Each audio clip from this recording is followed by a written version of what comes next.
तीन घमंडी चोर। किसी शहर में रमन, घीसा और राका तीन चोर रहते थे। तीनों को थोड़ा थोड़ा विद्या का ज्ञान था।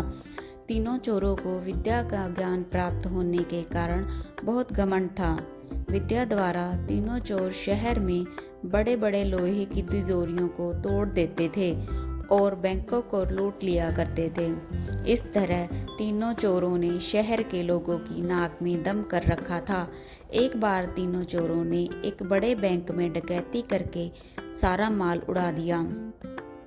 तब पुलिस को खबर हुई तो तीनों चोरों को पकड़ने के लिए उनकी तलाश में लग गई, मगर तीनों चोर पास ही के एक घने जंगल में भाग गए। तीनों चोरों ने देखा कि जंगल में बहुत सी हड्डियां बिखरी पड़ी हैं।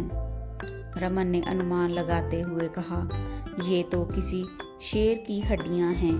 मैं चाहूँ तो सभी हड्डियों को अपनी विद्या के ज्ञान द्वारा जोड़ सकता हूँ। घीसा को भी अपनी विद्या पर बहुत घमंड था, सो वह बोला, अगर ये शेर की हड्डियां हैं तो मैं इनको अपनी विद्या द्वारा शेर की खाल तैयार कर उसमें डाल सकता हूँ।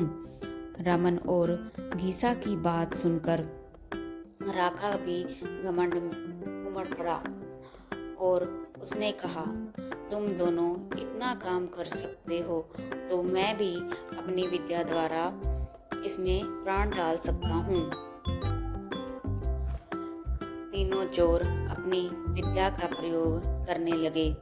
कुछ देर बाद रमन ने सारी हड्डियों को जोड़ दिया और घीसा ने शेर की हड्डियों में खाल तैयार कर दी और राका ने भी अपने घमंड में उसमें प्राण डाल दिए।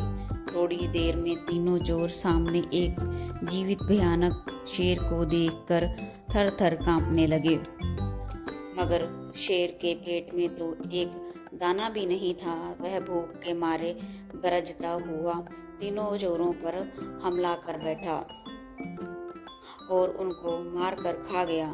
शेर मस्त होकर घने जंगल की ओर चल दिया। कहानी से शिक्षा।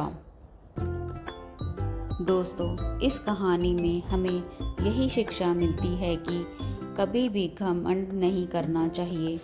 घमंडी को हमेशा दुख का ही सामना करना पड़ता है। यदि तीनों चोर अपनी विद्या का घमंड ना करते तो उन्हें जान से हाथ ना धोने पड़ते। हमें अपनी विद्या का प्रयोग सोच समझकर ही करना चाहिए।